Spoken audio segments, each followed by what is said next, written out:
Olá, bem-vindos ao podcast Desbussolados. Nós estamos muito felizes em estar aqui com vocês novamente, mais uma semana. Hoje nós vamos falar da velhice novamente e suas subjetividades. Por que nós vamos falar da velhice novamente? Vocês super elogiaram, só temos a agradecer. A receptividade foi excelente. Vocês mandaram muitas mensagens no direct pedindo que a gente pudesse continuar abordando esse assunto que é tão importante para todos nós. Então, eu, particularmente, vou começar falando e depois minha colega, a Glaise, vai continuar. Eu vou falar da velhice para quem tem TPN. TPN é transtorno de personalidade narcisista. Ou seja, como é envelhecer sendo um narcisista? Difícil, né? Imagino. Difícil para quem convive com o narcisista e difícil para a pessoa que fica idosa sendo um narcisista. Hoje, nós temos em nossa sociedade, segundo estudos, de 1 a 8% da população narcísica. Gente, é muita coisa, não é pouca coisa. Então, assim, temos os narcisistas chamados normais, moderados. Claro, vocês já ouviram falar que todos nós temos nossos momentos narcísicos, né? Só que o narcisista mesmo, ele vai trabalhar de uma forma diferente, ele vai conviver de uma forma diferente, ele vai querer sempre ser a última pipoca do pacote. Então, é aquela pessoa que se sente mais importante do que realmente é, ela vai querer que o ponto de vista dela seja sobreposto a todo mundo. Então, assim, não é fácil para o narcisista conviver com a velhice, sabendo que ele não vai ter mais aquela potência toda que ele está acostumado a ter na vida, que ele não vai ser mais o centro da atenção. Por quê? Porque quando as pessoas envelhecem, elas perdem socialmente, né? Pelo menos na nossa sociedade, elas perdem relevância. Então, assim, isso pode causar esse transtorno de personalidade narcísica. As pessoas têm as suas personalidades difíceis, mas elas precisam saber conviver com os outros. Essas pessoas, elas não aceitam o fracasso. Fracasso para elas é não ser o centro da atenção o tempo inteiro, é não ter a sua ideia mais relevante que todo mundo. E aí, logicamente, na idade da velhice, elas vão ter frustrações, vão ter angústia, um grau maior de angústia, depressão, então, em uma série de complicações para a vida delas e para quem convive com elas também. E outra coisa que é principal, né? A solidão.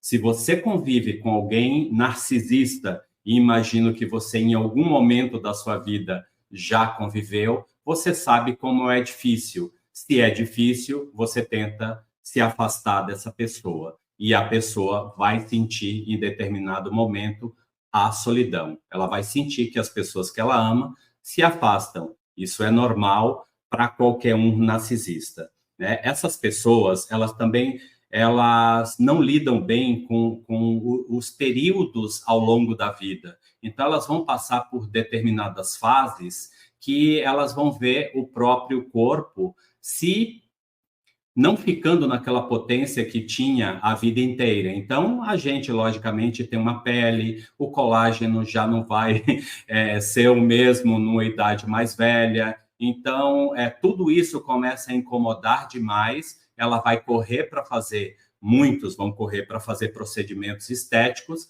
mas tem uma hora que o tempo é inexorável para qualquer um de nós. Tá? Então, agora, depois eu falo mais um pouquinho desse assunto, de acordo com o que minhas colegas forem falar, a gente volta em exemplos, mas eu vou chamar a Glaise agora para falar, para dar prosseguimento à minha fala. A Glaise. Oi, gente, boa noite. Linkando isso tudo que o Edgar falou sobre esse sujeito do contemporâneo que vai trazer essa subjetividade atravessada, né? Vai falar desse mal-estar desse sujeito nesse contexto sócio-histórico cultural. O que representa dele hoje, porque o sujeito, uma vez estando inserido num contexto histórico, social, ele vai estar atravessado por um discurso que vai também não só dizer desse lugar onde ele está inserido, mas também dele frente a esse social, né? E pensando nisso, esse sujeito, como eu disse da outra vez, ele foi forjado, né? Ele foi constituído por um discurso já desses pais, do que dizia dele ao ele nascer. E nesse contexto onde ele se constituiu, vamos, por exemplo, dar um exemplo, colocar um exemplo do Freud, né? Ele vem de um outro contexto. E ali vai acrescentar para esse sujeito valores, crenças, né, representações que vão criando amparos psíquicos para esse sujeito, vão orientar, dar segurança, vai proteger, né, vai dar sustentação para esse psiquismo, para esse sujeito dentro dessa sociedade. Ele vai ter uma maneira de ser, de estar, de se relacionar, que para ele vai dizer uma certa maneira que ele vai lidar com esse mal-estar dele perante essa sociedade. Aí você imagina, esses anos que ele vai seguindo, e esse discurso social, ele é vivo, e ele vai se transformando, ele vai mudando, e essas transformações vão dizendo desse discurso e vão atravessando esse sujeito. Como esse sujeito, 50, 60 anos depois da forma que ele aprendeu a estar no mundo, vai se deparar com novas formas de se relacionar.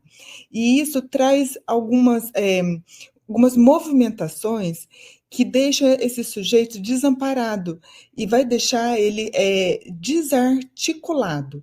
Ele vai ter que aprender a recalcular a rota dele, como ele vai começar a lidar em movimentos, em outros lugares.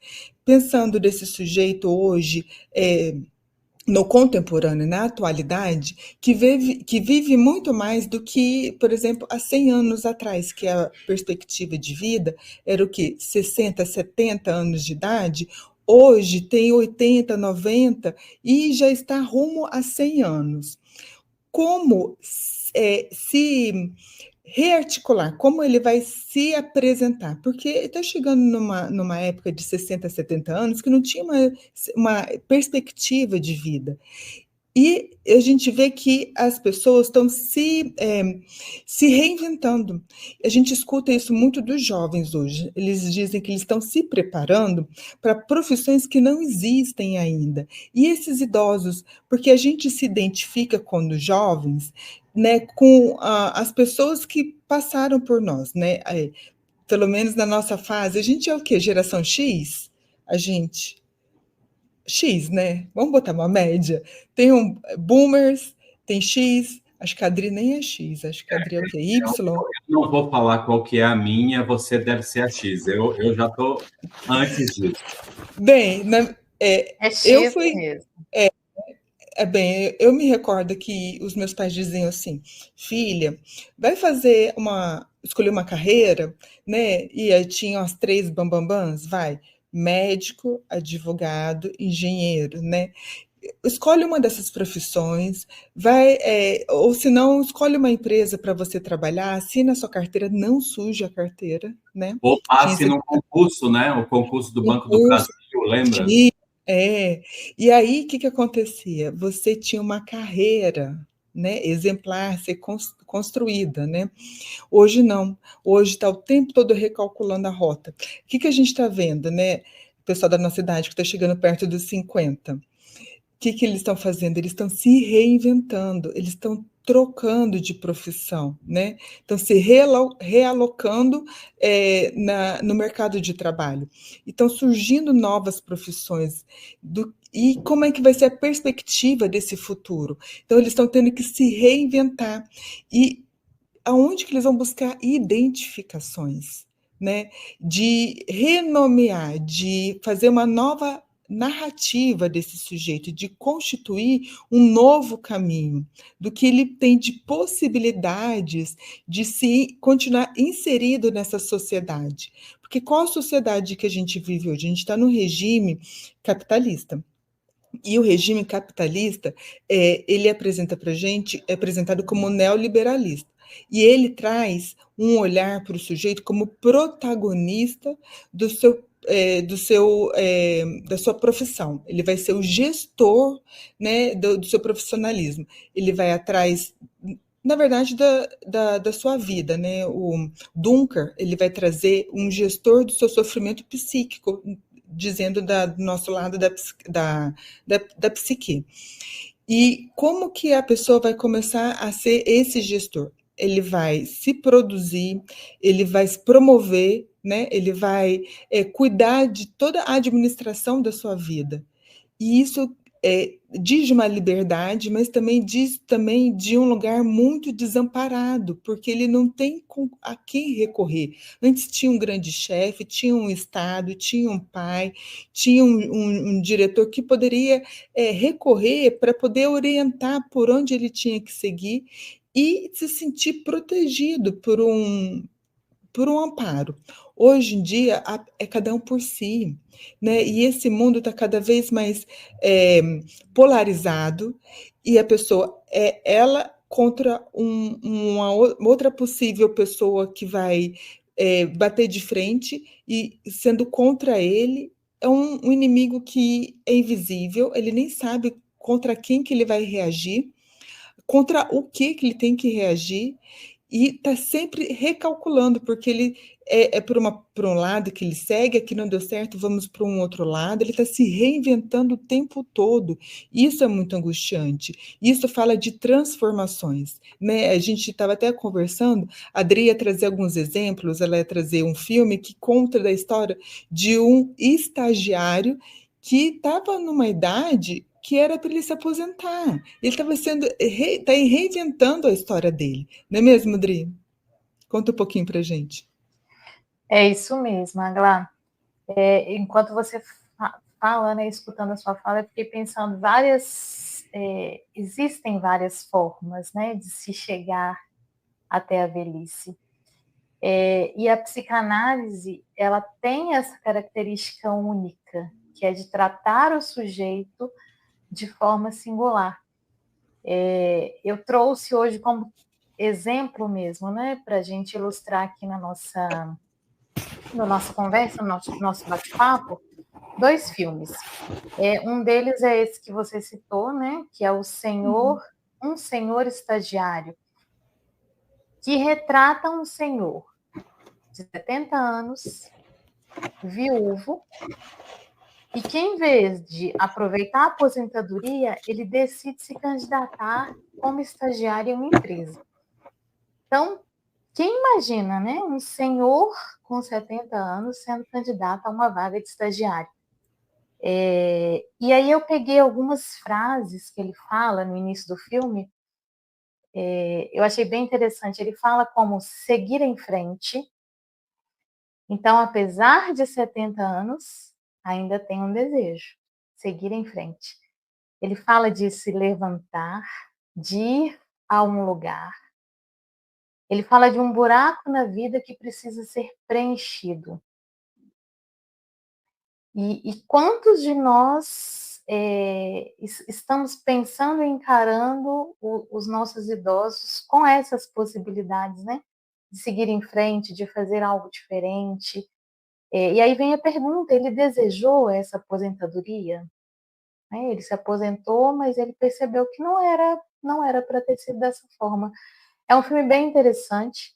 Vamos ver se a gente consegue mostrar alguma imagem aí, enquanto a gente também está falando sobre o filme. Convido todo mundo a assistir. E além desse, eu também queria deixar uma outra opção, que aí já vai retratar um lado diferente, né, que é justamente sobre essa singularidade e essa subjetividade que a gente está trazendo aqui hoje, dos vários caminhos que a velhice pode nos trazer. E aí vem um outro filme que ele se chama Meu Pai, com uma realidade bem diferente, que já é um senhor de 81 anos, só que ele já está numa situação de vida totalmente distinta, né? Que ele já no momento de decadência, tem sinais de Alzheimer, perdas da lucidez, já tem confusão mesmo, né? A mente já distorcida, ele não sabe exatamente onde está. O filme é muito sensível, ele é maravilhoso, mas ele traz uma sensibilidade muito grande para todos nós. Em alguns momentos, você também tem que prestar bastante atenção para entender o que realmente está acontecendo. É real ou faz parte da imaginação, da mente confusa desse senhor? E além desse senhor passa por esse momento difícil da vida, mostra também o outro lado, que traz um pouquinho do que a gente falou na semana passada, que é a filha que cuida, não é uma filha super jovem, de 20, 30 anos, já é uma filha madura, e ela precisa fazer uma escolha, cuidar do pai, estar presente em tempo integral com o pai, ou também se dedicar à vida dela. E aí é um pai que não aceita a cuidadora, que rejeita várias e várias cuidadoras que essa filha tenta colocar dentro de casa. E, enfim, né, acho que vale a pena assistir o filme também para ver qual que é o final. Mas são duas situações bem distintas, né, de senhores, que também poderiam ser senhoras, pessoas, sujeitos mesmo, passando por essa velhice, que são convidados a estar em caminhos distintos, ou a vida os leva a caminhos distintos, mas que todos os caminhos são possíveis. Vai de cada um ir trabalhando a sua singularidade, a sua subjetividade, mas sempre pensando que existe um desejo. Né, Di? O que você pensa disso? Oi, boa noite. A, a subjetividade e a velhice, né? Na velhice. É justamente o velho como sujeito, né? Que é o que quer dizer ao pé da letra. Como que ele, como sujeito, né? A envelhecência, que é uma palavra recente, de 2000 para cá, né? Berlin que definiu essa palavra. Ela fala, né, justamente do desencontro que a pessoa está velha, mais velha, envelhecendo, né, que é o envelhecimento do corpo, e o psiquismo, né, já não se encontra no mesmo compasso, é um desencontro dessas duas idades, né? Do cronológico para o psiquismo. Eles estão em momentos diferentes. Isso é a envelhecência. E foi aí onde deu a oportunidade, ou que começou-se a se pensar mesmo, como que podemos, né, se abre um caminho para a clínica psicanalítica, que é justamente diante desse desencontro, se passar a fazer um trabalho na clínica, para que a gente possa elaborar, né? Eu digo a gente porque eu estou na fase, né? A Glaís estava falando do X, Y, eu estou na fase 60 mais, né? Essa é a minha faixa etária, né? E estou recalculando. Estou numa segunda atividade, após a minha aposentadoria, né? E existe uma identificação muito grande, inclusive minha, nesse tema, né?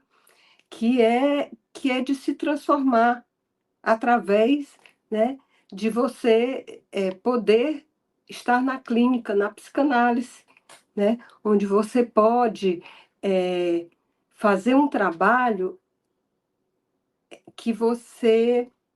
Como é que eu posso explicar? que justamente dentro dessa subjetividade, né? Que é bastante Será enriquecedora. que seria algo como a psicanálise nos ajudando a recalcular essa rota? Como a Glaise citou também? Sim, e viver melhor nessa rota. É exatamente Nos isso, aceitando, nos Tri. entendendo. Isso, nos encontrando, principalmente, né? Nessa fase, como todo mundo, a velhice, ao longo do tempo, ela foi deixada, ela não tinha a subjetividade, ela não tinha os direitos dela, ela não era, ela era deixada de lado, né? Era uma fase onde não existia mudança ou crescimento, ou até esse recalcular não existia. Se chegava nela e era o fim dela era a morte. E o corpo fica muito presente, né? De como se ele fosse uma norma, né? Como se fosse somente o corpo é, jovem, aquele que poderia produzir e trazer algo interessante para esse social, né? O tempo todo. E até atravessar pela questão patológica, como se ele num corpo tivesse a patologia como algo que venha trazer um certo prejuízo para o sujeito.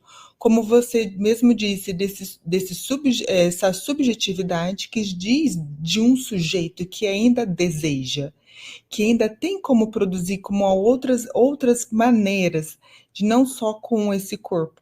Apesar de que a gente vê o tempo todo as pessoas lutando contra a ação do tempo, né? Apesar que a medicina está aí, ela vem ajudar a essas questões, ela vem trazendo a saúde para esse corpo, né? Tá, é ótimo, a gente agradece, muito obrigada, né? Mas existe algo além disso, o psiquismo está vivo. E por que dizer desse sujeito que tem uma autorrepresentação e uma autoconservação, né? Tem momentos que consegue conciliar essas duas questões. A autorrepresentação vai dizer de uma identidade psíquica, de uma identidade desse sujeito. E a autoconservação vai dizer desse corpo, do que mantém esse corpo vivo. Né? E a gente consegue levar os dois. E a gente vem levando muito bem. Mas existem momentos que é muito difícil. Por exemplo, momentos de guerra, momentos de sobrevivência, né? A gente viu isso muito em questões quando houve o Holocausto na Alemanha, que as pessoas acabavam perdendo a subjetividade. Para manter a subjetividade, para manter a sobrevivência de um corpo, elas estavam perdiam a subjetividade. Elas iam se desligando do mundo e acabavam morrendo, né? E a gente vê algumas questões assim também com jovens que, por conta dessa autopreservação, eles acabam tirando a vida e perdendo o autoconservativo, né? Eu sei que é um pouco quanto confusa essa história, mas é uma briga eterna que a gente vem presenciando muito, porque a questão, o Edgar traz com essa questão do narcisismo, o quanto que o campo narcísico está presente no contemporâneo. A gente vê muitas questões narcísicas na clínica hoje, né? A gente vê questões falando sobre não só o narcisismo, mas a depressão como sintoma, uma pessoa com atos compulsivos, né? O quanto que ela tenta trazer um mecanismo de defesa para proteger esse ego, e quanto o ego aparece muito fragilizado para a gente, né? E quanto ele aparece fragilizado também na velhice. A Di estava dizendo desse sujeito que vai perdendo em algumas patologias. A Adri trouxe também do filme. Como foi o segundo filme que você trouxe, Adri? O segundo filme é o Meu Pai, que é o senhor, né, de 81 anos. E ele vai trazendo o Alzheimer, não é?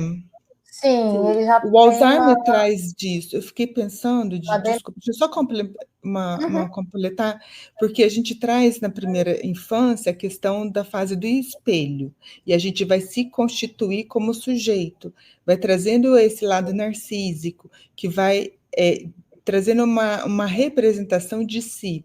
E o quanto que o filme que você trouxe traz uma forma perdida desse espelho, um estilhaçamento, que a pessoa Já vai é se uma perdendo, desconstrução. né? Fala, Uhum. Dri, você ia dizer? Sim, é isso mesmo. Em alguns momentos ele tem uma dificuldade de entender o que é real e o que é a confusão da mente dele, se aquela cena realmente está acontecendo ou não. Tem uma cena, inclusive, que ele fica realmente tão atordoado que ele não consegue entender quem é ele. Ele Mas aí começa a me chamou a atenção estilhaçar. também, sim, totalmente, né? Me chamou a atenção também uma frase sua em relação ao psíquico, porque a velhice traz um desinvestimento psíquico. É um pouco quase que automático, seria isso? Como uma obrigação que a velhice nos traz de confrontar Parece assim, que uns lutos, com a né? finitude da vida, com a iminência da morte. Uns Como que a trabalhos. psicanálise poderia ajudar em relação a isso? Eu acho que fica bem claro isso que você falou, Dri, sobre essa. É difícil, né? Quando você vê que está diminuindo o seu vigor, a sua força física, a sua beleza, a sua capacidade intelectual. Então, é bastante complicado. Você imagina que para qualquer ser é complicado. Imagina alguém que está tendo, que estuda uma vida inteira, né, que tem uma vida inteira superativa, que convive, que tem afetos, que tem pessoas que amam, e de repente ela tem um Alzheimer crescente e vai perdendo todas as suas referências, todos os seus laços afetivos. Então, não é fácil, né? Eu espero, sinceramente, que consigamos avançar com a medicina, que hoje está tão evoluída, que essa parte de demência senil, de Alzheimer, que isso diminua cada vez mais, né? Porque você mata, é como se fosse o que a Glaise falou antes, né? Você não tem mais aquela referência do espelho, né? Você não se enxerga mais, né? Essa destruição de um espelho próprio, você perde a sua própria referência, né? As suas subjetividades, aquilo que você tem mais de precioso, né? Que é comum ao ser humano. Né? O ser humano consegue idealizar muitas coisas, consegue sentir e fazer essa troca tão rica durante toda uma vida, e de repente você não reconhece o seu próprio filho, o seu esposo. Então você imagina o grau de sofrimento que isso não traz, não só para a pessoa velha, como para toda a família. Eu fiquei me lembrou uma fala do Karnal, ele disse assim: espero estar vivo quando morrer, né? Você fica pensando como isso é ambíguo, né? Porque você vai estar vivo, mas o físico e o psíquico, né? Para poder ainda estar ativo, ligado com a sua vida, com seus desejos e com seus entes queridos. E isso vai dizendo da pessoa o quanto que ela mantém a imagem dela, ela consegue conciliar a imagem dela e consegue conciliar também com a imagem desse social, desse discurso que vai dizendo dela, para manter ela ainda ativa, né? E dando conta de recalcular a rota e conseguir ainda se inserir nesse social, que, de uma certa maneira, como eu estava dizendo, desse regime econômico que a gente passa hoje em dia, como ele demanda sempre do novo, do diferente, do que vai trazer algo a agregar, vai ser de uma forma que vai estar sempre sendo disruptivo, e a psicanálise diz isso, né? Ela traz desse sexual que é disruptiva, e do que ela pode ajudar a trazer ferramentas psíquicas para esse sujeito que está envelhecendo continuar a ser ativo no seu psiquismo, ser ativo na sua vida, né? E conseguir ainda se relacionar dentro desse social. Exatamente. A Simone de Beauvoir, né, que é uma francesa, filósofa, que existencialista, que foi quem primeiro começou a estudar sobre a exclusão dos idosos na sociedade, né? Porque a sociedade realmente ela excluiu durante muitos anos, né? Foi na década de 80 e 90, Simone de Beauvoir foi quem mais foi citada nos estudos, mostrando a necessidade, vamos dizer assim, da sociedade reconhecer esse velho, reconhecer essa subjetividade, esse desejo, ele como um ser de direito, né? Como antes a sociedade não, ela excluía, né, o velho. Então, isso que a gente está vivendo hoje é muito recente, realmente, a subjetividade. Se a gente for ver, né, década de 80, 90, né? Então, isso é bem recente. E, de fato, a velhice, nós precisamos do outro. Nós precisamos desse reconhecimento da sociedade, né? Então, não existe falar de subjetividade da velhice se não tiver uma sociedade atenta, né, e organizada para enxergar as pessoas mais velhas, né? Enxergar não mais como aquela que está perto de morrer e a gente que não tem mais nenhum investimento. Essa pessoa mais velha, ela está investindo em si. Ela está viva, está realizando muitos dos seus desejos e das suas se renovando, se reinventando, né? E a sociedade tem que estar viva e esperta para essa renovação, para essa É uma nova rede de visão. apoio, né, quando a gente nasce, a gente precisa de uma rede de apoio, né? As mães procuram uma rede de apoio. E os idosos também têm a sua rede de apoio quando, né, vão perdendo as suas faculdades mentais, mas também, né, desse idoso que traz o Alzheimer, mas Mas também desse... até ele chegar a essa fase, Isso. Aglaé, ele tem que ser considerado e acreditado, porque senão ele não, ele não vai. Quanto mais ele é acreditado, ele é apoiado, ele tem essa rede, ele vai mais longe, ele desenvolve-se mais. Essa qualidade de vida e essa expectativa de vida com qualidade, É o ela vai, apoio, né? ela vai existir, de fato, né? Porque é assustador você trazer mudanças do que você acredita, do que você constituiu como amparos psíquicos. E uma vez que você não dá conta de se sustentar sozinho, você precisa de alguém para poder te apoiar nessa transição, desse caminho que você traz como mudanças, porque é desesperador, vai trazer um desarranjo psíquico, vai trazer um transtorno, essa modificação, não é fácil. Até mesmo porque a gente vem conversando não só sobre vidas, a gente também vem conversando sobre mortes, maneiras de viver e até de morrer com dignidade, aquela de dizer, não quero permanecer numa cama, né, vegetando, quero escolher não continuar morrendo, porque isso não é viver, né? Quanto que a pessoa poder dizer do que ela quer para continuar vivendo da maneira que a gente vê tantas pessoas amparadas só para trazer um conforto para uma família, vamos dizer assim. Né? A gente tem aquele piloto de Fórmula 1 que até hoje vive, né? Vamos dizer viver, porque é um aparelho que segura, o Schumacher, né?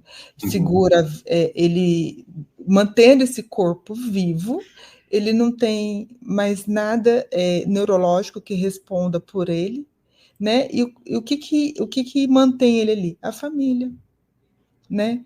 E quanto que hoje é discutido até essas maneiras de viver, né? E é por isso que eu até recordei a fala do Karnal, que ele quer estar vivo quando chegar a vez dele de falecer. Eu achei Eu muito. estava falando que a gente precisa do outro, né? E o indivíduo e o outro, as relações entre as pessoas, elas se dão quando você pode ter algum ganho nessa relação. Daí a grande dificuldade mesmo do idoso, do velho, né? Como nessa relação tem um ganha-ganha. Como, porque nas relações com os outros, você sempre está se relacionando para ter um ganho. Acho que a gente Exato. tem que refletir sobre isso, porque aí é onde está a questão. Sem dúvida, e como eu tinha começado o nosso episódio falando, né, é justamente aquilo que o narcisista não considera o outro, né, porque ele sempre acha que ele está certo em tudo que ele faz e ele envelhece sozinho. Muitos deles, né, envelhecem sozinhos, né. E um dado interessante, né, complementando aquilo que eu comecei a falar, é que 75% da população de narcisistas é de homens, né? Mulheres representam só 25%. Engraçado isso, né? Mas nós sabemos, e eu por experiência própria, porque convivi com algumas mulheres com esse transtorno de personalidade narcísica, né? Eu tive o privilégio de conviver com essas mulheres e sofrer com elas, né? Então, assim, é muito difícil você ouvir que não sou eu que sou narcisista, é você que não vê minhas qualidades, né? Isso é repetido por eles. Então, eles têm um temperamento, né, que é inato, né? Mas eles têm também um caráter que se desenvolve de acordo com o passar do tempo, com a convivência, com o social. Mas isso para eles, a questão de estar errado, isso não existe, né? De algo que vai surgir lá para frente, né? Os recalques da vida, aquilo que vai, numa análise, nós sabemos muito bem que isso vai transparecer, né? Porque o psicanalista, ele tem que ter essa atenção flutuante. Muitas vezes, aquilo que é dito por um narcisista, né, você tem que pegar mais ou menos aquilo que não é dito, não aquilo que é dito. Porque ele sempre vai falar, eu sou ótimo, eu não tenho problema nenhum, são as pessoas que têm problema. Se eu tenho problema, por exemplo, com meu filho, é meu filho que não sabe me entender direito, ou meu filho que virou a cabeça porque agora está com essa minha nora aí que não me valoriza, não vê a grande que eu sou. Toda essa complexidade da vida, né? Se você não estiver preparado para ter uma velhice saudável, sadia, convivendo bem com os seres que você ama, que você valoriza, muito provavelmente você vai ter um sofrimento psíquico grande, né, nos últimos dias da sua vida, e também vai trazer esse sofrimento para a sua própria família e para as pessoas no geral de seu convívio. O que é que vocês querem complementar mais alguma coisa? Adri?